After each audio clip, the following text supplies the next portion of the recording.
ये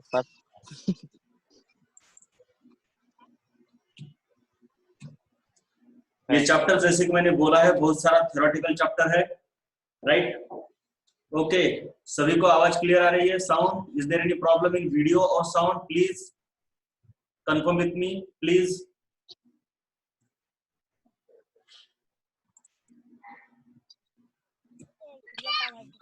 is there any problem?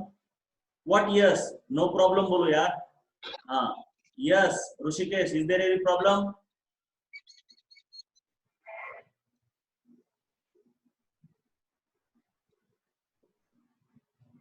Okay, चलो मैं शुरू करता हूं। सो कल हमने देखा था, क्या देखा था? ये सब characteristics of enzyme catalysis. Then अब हम शुरू करते हैं आगे वाली कहानी। आगे वाली कहानी क्या है हमारे लिए, ये देखते हैं हम। This one goes like this with red colour. Okay, चलिए अब हमको आगे चलना है। एंजाइम्स हमने देखा था, कैटलिस्ट की कहानी खत्म हो गई। कैटलिस्ट में हमने देखा कि catalyst changes the rate of reaction, increase भी कर सकता है, डिक्रीज भी कर सकता है बेटे। रेट ऑफ रिएक्शन कैटलिस्ट का काम होता है, रेट ऑफ रिएक्शन चेंज करना। वो इंक्रीज भी कर सकता है या फिर डिक्रीज भी कर सकता है, राइट? सो उसके बाद हमने देखा कि जो कैटलिस्ट होता है उसको एक्सप्लेन करने के लिए दो थ्योरीज आई थी, न्यू एंड ओल्ड थ्योरी। उसमें ओल्ड थ्योरी के 3 पॉइंट्स थे, न्यू थ्योरी ने 5 पॉइंट्स बताए। उसके बाद हमने देखा कि ओल्ड थ्योरी से ज्यादा अच्छी न्यू थ्योरी है, और न्यू थ्योरी का मेन कहना क्या है कि why the rate of reaction increases in catalyst. चलो क्या बता सकते हो मुझको चैट करके? कौन fast? Anybody? Why the rate of reaction increases according to the new theory? Shortcut answer, बस एक वर्ड में भी बता सकते हो, एक शब्द बहुत इंपॉर्टेंट है। जैसे yes, EA. With this, Nagesh Munde, very good. EA, this is the most important thing. Nagesh Munde, it means that you are concentrating. Yes, many people. EA, very good. This is due to the EA, energy of activation. Because the energy of activation decreases in the catalyzed reactions and hence the rate of reaction increases. This is according to the new theory, and hence we accept the new theory over old theory. Now after that we saw about the enzymes. I said that enzymes are nothing but biocatalysts, hence the catalysts which work in the biology or the living systems. Living system में काम करने वाले catalyst, उन्हें हम enzymes कहते हैं। अब उसके बाद हमने देखा कि ये जो एंजाइम्स होते हैं उनकी कुछ कैरेक्टरिस्टिक्स है। What are the characteristics? These characteristics are in front of you on the screen. These are highly efficient, highly specific, highly sensitive to the pH and temperature, and they are affected by the activators, that is coenzymes, and inhibitors, that is drugs. Now after that we will move to the next section of the surface chemistry. This is the new topic in this chapter, that is the types of mixtures.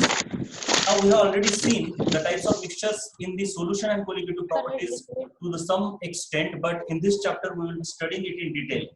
Now as I have already told you in solution and colligative properties, but I will be repeating here that universe, the whole universe has two things.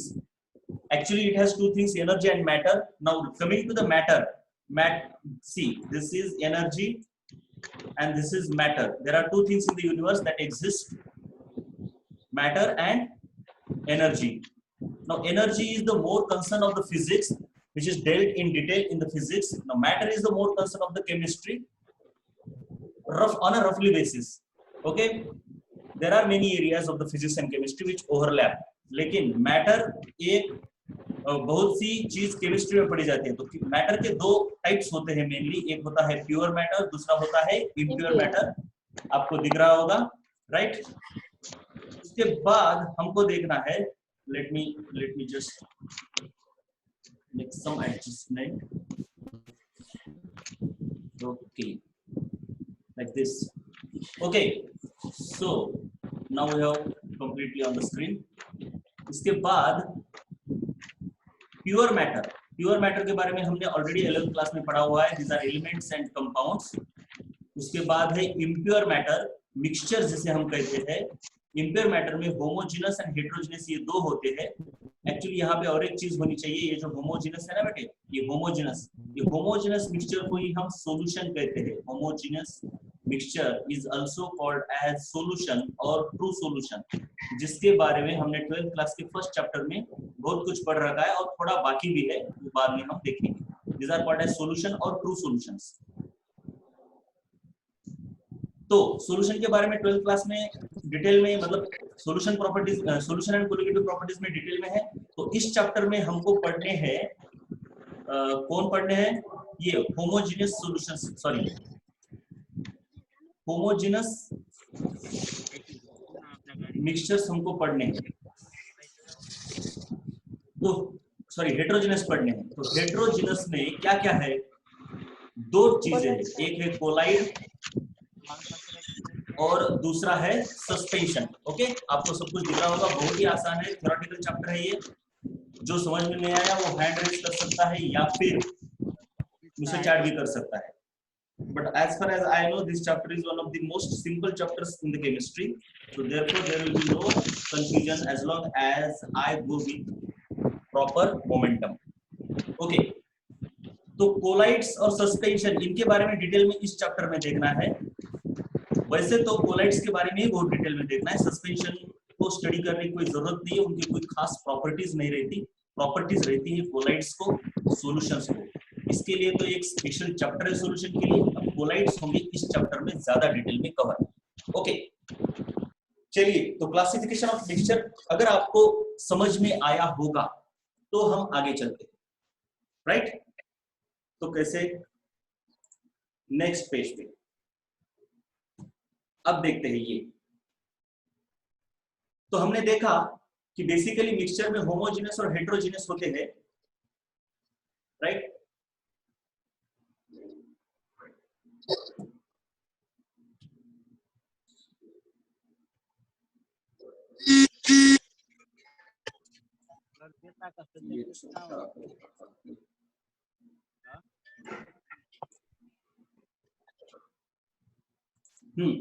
तो देखते हैं, चलिए।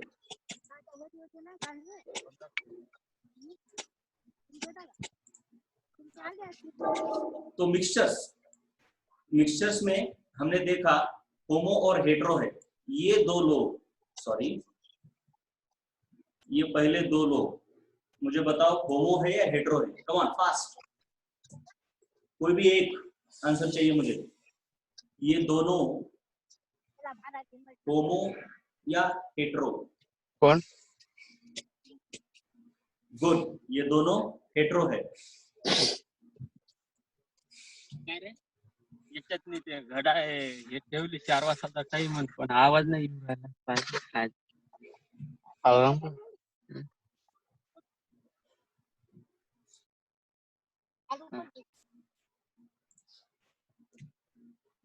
So let's have the screen. तो आपको suspension collides ये दोनों heterogeneous है और ये अकेला जो सॉल्यूशन है ये आपका होमोजेनस है। तो आपको देखना क्या है, देखिए पार्टिकल की साइज। बेसिकली क्या होता है, कोई भी मिक्सचर हो तो उसमें होता क्या है, उसमें एक बड़ी फेज होती है, जैसे कि वाटर है, मतलब जिसे हम सॉल्वेंट कहते हैं। लेकिन सॉल्यूशन में उसको हम सॉल्वेंट कहते हैं बेटे। हर जगह पे उसको सॉल्वेंट नहीं कहा जाता, कहीं पे कुछ, कहीं पे कुछ, कहीं पे कुछ कहा जाता है। तो ऐसी जो फैली हुई है पूरी एक बड़ी चीज होती है, और उसमें ऐसे छोटे छोटे छोटे छोटे छोटे छोटे जो होते हैं ना, ये ऐसे, ये दूसरी चीज होते हैं। 3, 4, 5, 6, 7 ऐसे कितनी भी फेजेस हो सकती है, लेकिन यूजुअली हम 2 फेजेस को ज्यादा डिटेल में स्टडी करते हैं, बाइनरी फेज को। तो सॉल्यूशन जो है उसमें हमने देखा कि एक सॉल्वेंट रहता है और एक छोटा होता है वो सोल्यूट होता है कम मात्रा में। जैसे कि पानी में अगर आप सॉल्ट डालोगे तो जो वाटर है आपका वो सॉल्वेंट है और साल्ट जो है वो आपका सोल्यूट है।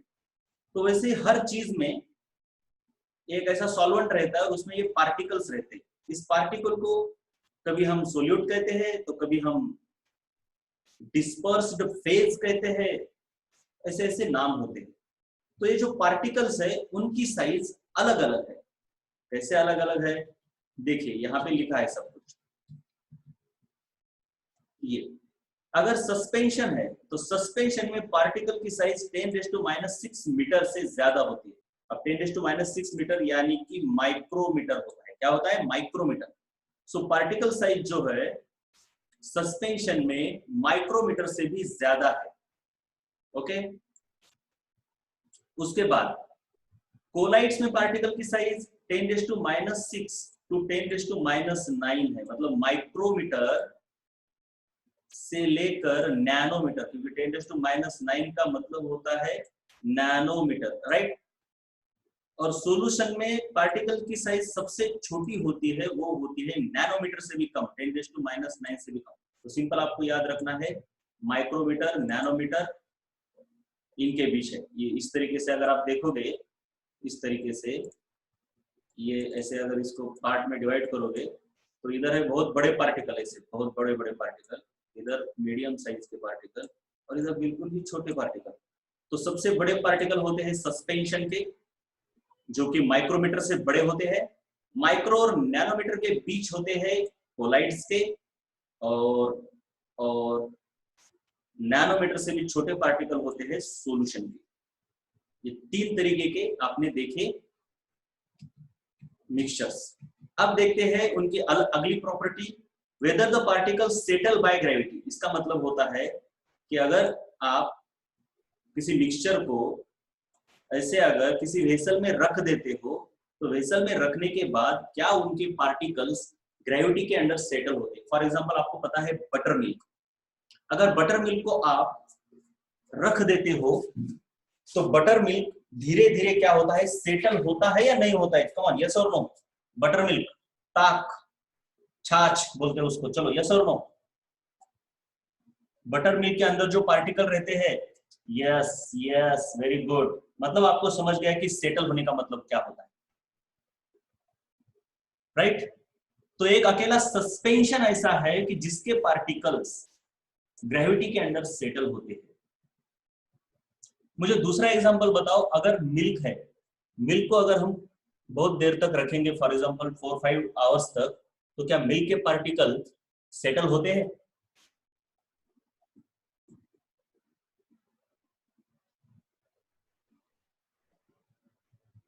नो, बहुत सही। इसलिए मिल्क सस्पेंशन नहीं है। अब मिल्क सस्पेंशन नहीं है, इसका मतलब वो इन दोनों में से किसी एक के अंदर आएगा। तो इन दोनों में से किस एक के अंदर आता है, इसके लिए उसे माइक्रोस्कोप के अंदर देखना होता है। अगर माइक्रोस्कोप के अंदर देखने पर दो अलग अलग फेजेस दिखती है, दो अलग अलग फेजेस देखना, मतलब उसे हेटेरोजेनस कहते हैं। और बिल्कुल ही अलग नहीं देखना, माइक्रोस्कोप के अंदर भी देखोगे तो अलग नहीं दिखना, उसे होमोजीनियस कहते हैं। अब इसको थोड़ा ठीक से समझ लेते हैं हम, होमोजीनियस और हेटेरोजीनियस को। देखो बेटे, बेसिकली होमो का मतलब पूरा समान, बिल्कुल सेम होना चाहिए। बिल्कुल सेम यानी कैसे देखते हैं, चलो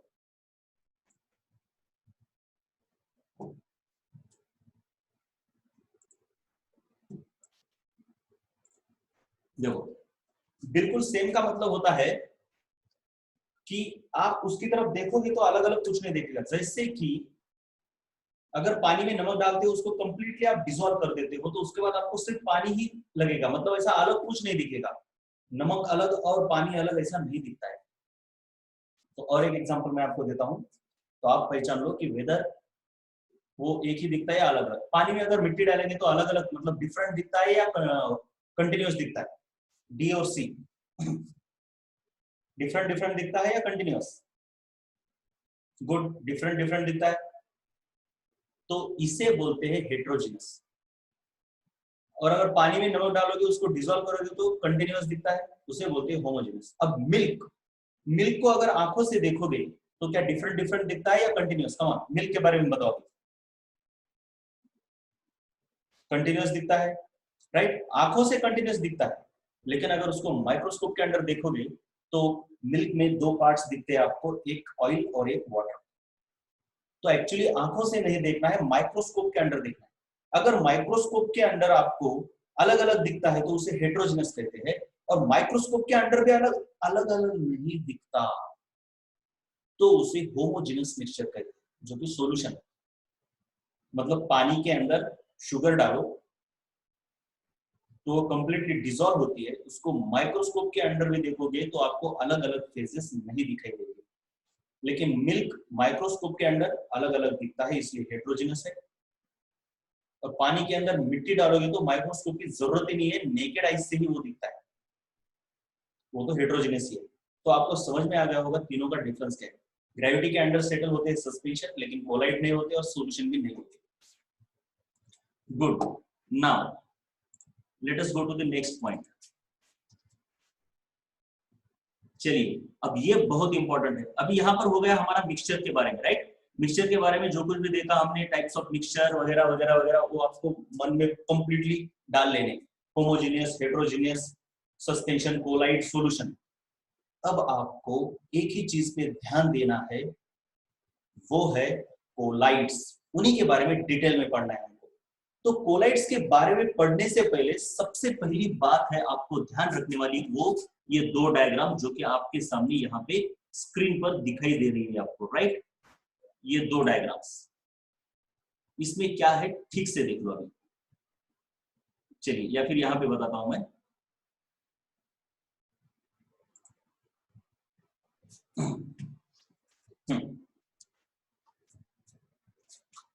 बेसिकली कोलाइड्स कैसे बनते हैं, मैं पहले सबसे पहले आपको बताता हूं बना हुआ कोलाइड। ठीक है, थोड़ा इधर भी लिख सकते हैं, इधर भी।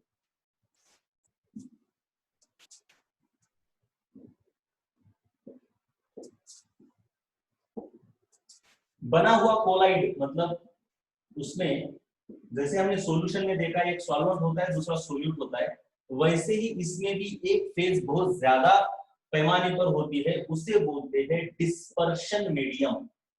Dispersion medium, dispersion medium, right.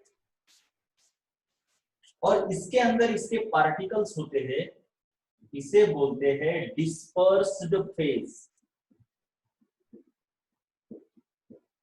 सबसे पहले तो इन दो चीजों को रट लेना है आपको, डिस्पर्शन मीडियम और dispersed phase. Dispersion medium solvent जैसा है या सोल्यूट जैसा है? कम ऑन, मुझे बताओ कोई एक, सॉल्वेंट या सोल्यूट?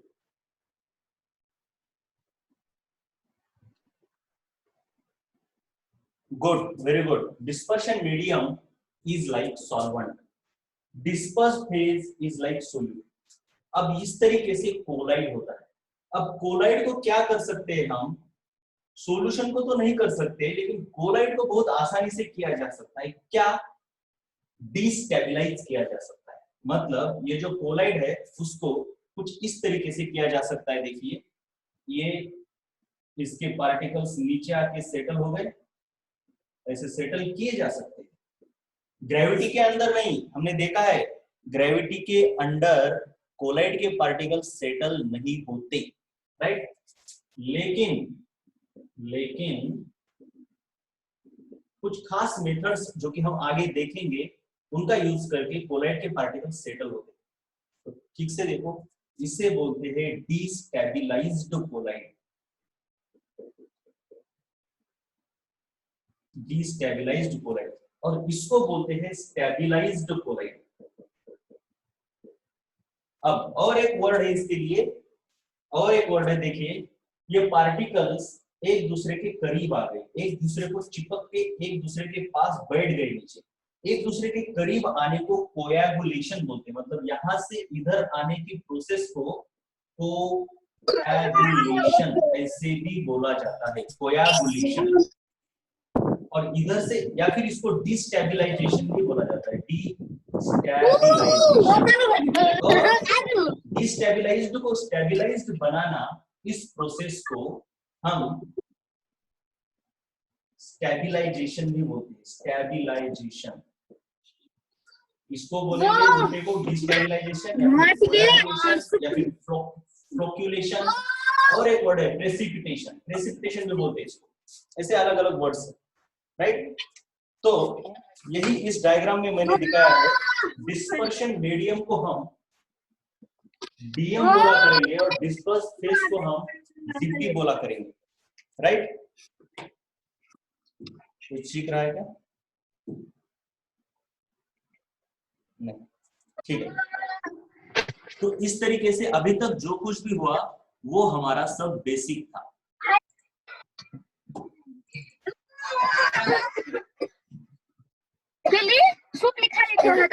बातें करते रहते हैं। तो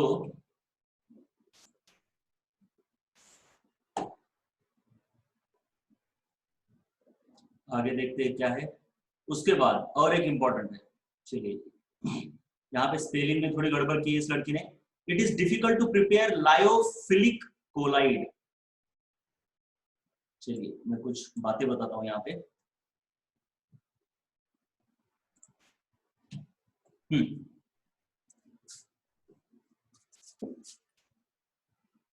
डिस्पर्शन मीडियम, डिस्पर्स्ड फेज, इसके बारे में आपको पता चल गया होगा।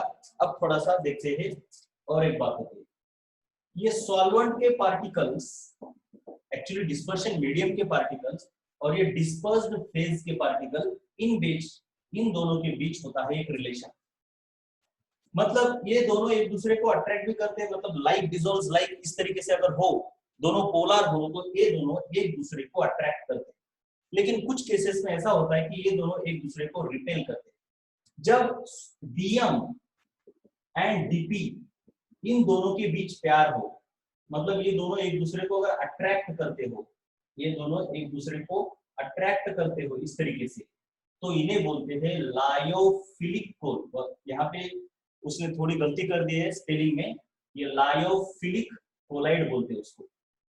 फिलिक, फिलिक मतलब लव करना, ठीक है, और लायो मतलब ये डिस्पर्शन मीडियम। और अगर डिस्पर्शन मीडियम और डिस्पर्स्ड फेज ये दोनों एक दूसरे से नफरत करते हो, मतलब एक दूसरे के पास नहीं आना चाहते, जैसे कि वाटर एंड ऑयल, तो इन्हें बोलते हैं लायोफोबिक। फोबिक का मतलब होता है एक दूसरे से नफरत करना, राइट? फिलिक, फोबिक, इस तरीके से ये दो नाम आते हैं। तो देखिए अब बेसिकली क्या होता है, जब किसी कोलाइड को फॉर्म करना होता है तो कोलाइड के पार्टिकल ऐसे नीचे होते हैं ऑलरेडी, और इन पार्टिकल्स को इस सॉल्यूशन में, इस डिस्पर्शन मीडियम में उनको डालना होता है। मतलब नीचे जो पार्टिकल्स है, दिख रहा है, ओके, उनको हमको इसके अंदर डालना है। इसके अंदर कब हम डाल सकते हैं, इंट्रोड्यूस कर सकते हैं, जब इन दोनों के बीच प्यार हो। अगर सॉल्वेंट यानी डिस्पर्शन मीडियम और डिस्पर्स फेज डीपी और डीएम के बीच प्यार नहीं हो, तो ये डीएम इस डीपी को अपने अंदर आने नहीं देगा, राइट? मतलब हमको अगर स्टेबल कोलाइड बनाना है तो डीपी को डीएम के अंदर घुसाना होगा, और डीपी को डीएम के अंदर घुसाना कब पॉसिबल है, जब वो फिलिक हो या फोबिक हो। बताओ, कम ऑन, कब पॉसिबल है घुसाना? पॉसिबल कब है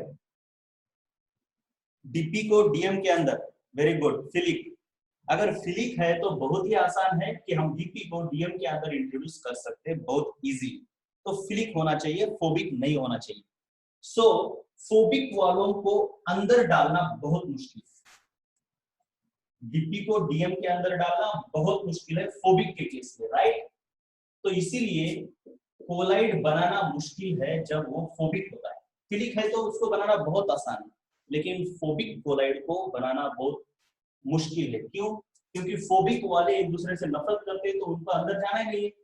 इनको लगता है कि हमको अंदर आने ही नहीं दे रहा डीएम, तो हम तो नीचे ही बैठेंगे, तो कोलाइड बनना तो मुश्किल है ना।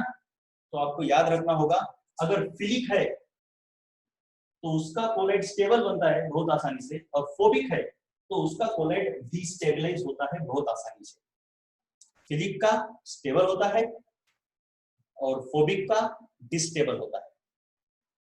इसके उल्टा फिलिक का स्टेबल होता है और फोबिक का स्टेबल नहीं होता आसानी से, और फिलिक वाले को डिस्टेबल करना मुश्किल है।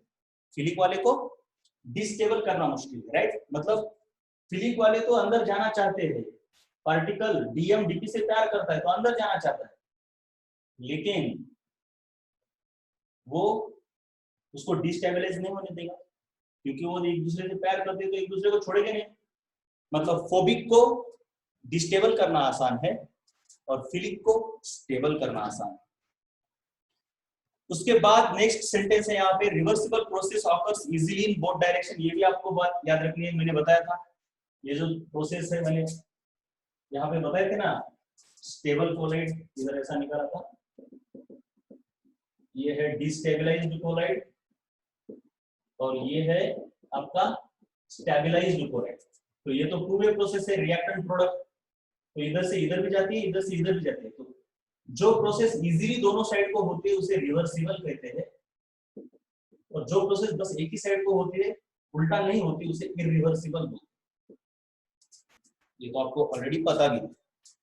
चलिए ये सब ज्ञान की बातें हो गई, अब हम देखते हैं।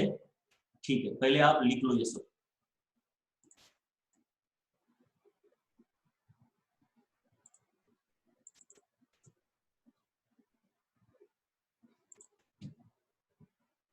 चलिए यहां से लिखना है ना, types of mixture. Come on, start writing.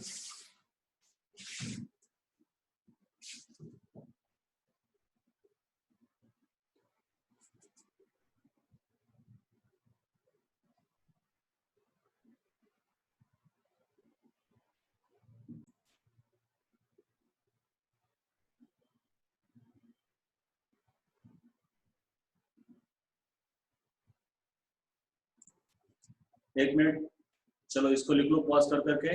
एक मिनट ये दिखाने दो एक बार, ये वाला फिर ये। चलिए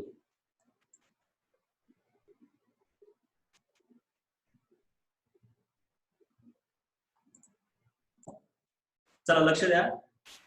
सो एवरीबॉडी प्लीज, चलो इस डायग्राम को समझना बहुत ही इंपॉर्टेंट है। मैंने कई बार बोला है आपको इस वीडियो में। देखिए ये डायग्राम आपको देखना है, इसमें क्या देखना है, देखो ये ऊपर वाला जो है वो डीएम है, राइट, डिस्पर्शन मीडियम, और ये नीचे दिखा है। एक्चुअली इसको ऐसा दिखाना चाहिए, ठीक है, लेकिन कोई बात नहीं, कैसे भी दिखाओ कोई फर्क नहीं पड़ता। ये जो नीचे है इसे डिस्पर्स्ड फेज डीपी बोलते हैं, डीएम डीपी। जब डीएम और डीपी एक दूसरे के अंदर घुले हुए नहीं होते तो उसे हम कोएगुलेटेड कोलाइड्स या फिर डिस्टेबिलाइज्ड कोलाइड्स भी कहते हैं। कोएगुलेटेड या फिर इसी को हम डिस्टेबिलाइज्ड कोलाइड्स ऐसे भी कहते हैं, राइट, इसको याद रखना है। और इस कोएगुलेटेड कोलाइड से इनको बनाना, इन स्टेबिलाइज्ड कोलाइड्स को बनाना, इस प्रोसेस को हम कहते हैं स्टेबिलाइजेशन। और स्टेबिलाइज्ड वाले से देखिए इसमें क्या स्पेलिंग, स्टेबिलिस्टेड ऐसा नहीं, स्टेबिलाइज्ड लिखो। क्यों ऐसी स्पेलिंग लिखते हैं मुझे समझता नहीं, स्टेबिलाइज्ड लिखो इसको, ठीक है। तो इस डिस्टेबिलाइज, सॉरी ये स्टेबिलाइज्ड है, तो इसको डिस्टेबिलाइज बनाना, उस प्रोसेस को हम कोएगुलेशन बोलते हैं, या फिर हम इसको स्टेबिलाइजेशन भी, सॉरी डिस्टेबिलाइजेशन भी बोलते हैं। आपको सिंपल सी बात है, डिस्टेबिलाइज कर रहे हैं तो डिस्टेबिलाइजेशन बोलेंगे, या फिर इसे फ्लोक्यूलेशन ऐसा भी बोलते हैं, या फिर इसको फ्लोक्यूलेशन। ठीक से देखो मैं क्या क्या बोल रहा हूं, फ्लोक्यूलेशन ऐसा भी कहा जाता है।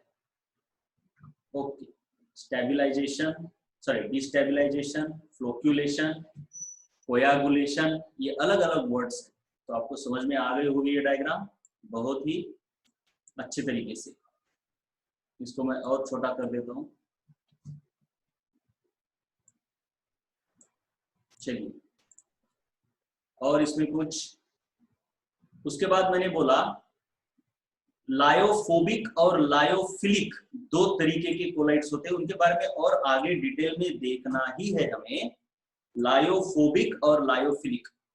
फोबिक मतलब एक दूसरे से नफरत करना, फोबिक मतलब एक दूसरे से नफरत करना, डीएम डीपी एक दूसरे से नफरत करते हैं तो वो फोबिक है, और एक दूसरे से प्यार करते हैं तो फिलिक है।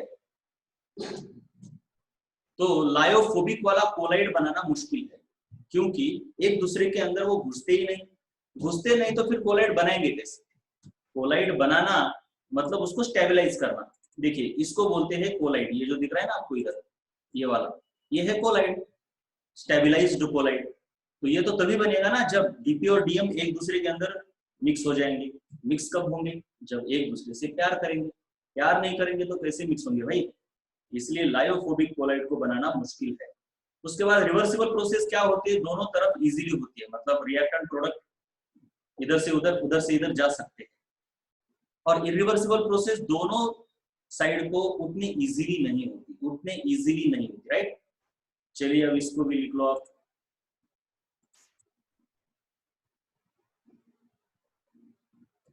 लिख लो इसको, क्या नीचे का ये लिखा है या रह गया? यस और नो बोलो।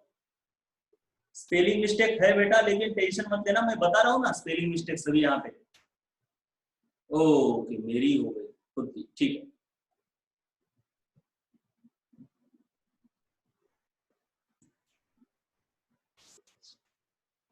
Sir these two processes are in equilibrium और नॉट? नहीं बेटा, ये दोनों प्रोसेसेस इक्विलिब्रियम में नहीं होती। बहुत ही अच्छा क्वेश्चन है, बहुत ही अच्छा क्वेश्चन। लेकिन ये दोनों प्रोसेसेस इक्विलिब्रियम में नहीं होती। एक तो मतलब आप ऐसा मान लो छाछ, ताक, ठीक है? तो एक तो वो क्या होता है, सेटल्ड होता है, और जब उसको आप स्टरर से, स्टरर मतलब वो जो आपकी रहती है ना ये करने की, रवि बोलते हैं उसको, राइट? स्टरर या फिर बैफल्स बोलते हैं उनको।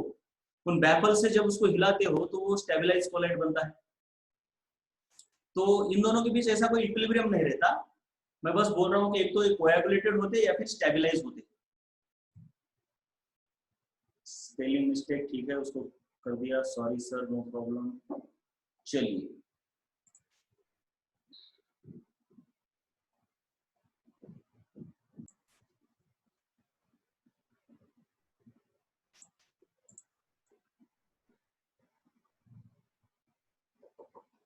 ते व्हॅक्यूमचं सांग रे बेटा, काय तुला म्हणायचं होतं? चलो Aadesh, lyophobic colloid is possible under high pressure. नाही नाही, तुम्ही आता टेन्शन घेऊ नका, लायोफोबिकचं पुढे आहे आपल्याला खूप डिटेल मध्ये, तुम्हाला आता म्हटलं ना त्याचं टेन्शन घेऊ नका. व्हॅक्यूमचं बोल जरा ते शुभम. व्हॅक्यूम मध्ये काहीच होत नाही. व्हॅक्यूम म्हणजे काय असते? फक्त वर हवा नसते.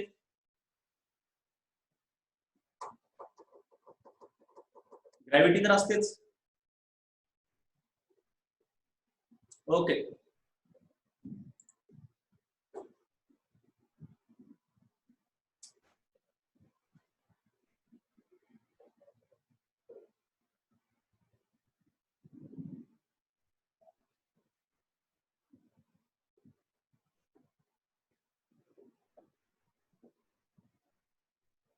तर आज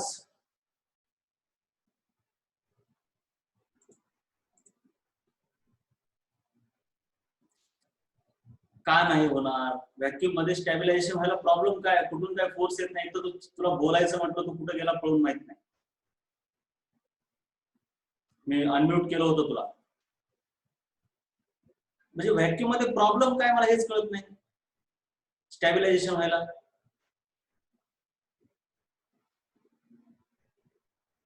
काही पण होईल, म्हणजे व्हॅक्यूमचा संबंधच काय मला हेच कळत नाही. तू कशामुळे म्हणतोय की व्हॅक्यूम मध्ये होणार नाही? वैक्यूम में स्टेबलाइजेशन होना ही चाहिए, मतलब वैक्यूम का कोई लेना देना ही नहीं इस चीज से, राइट? चलो आगे वाला लिख लो.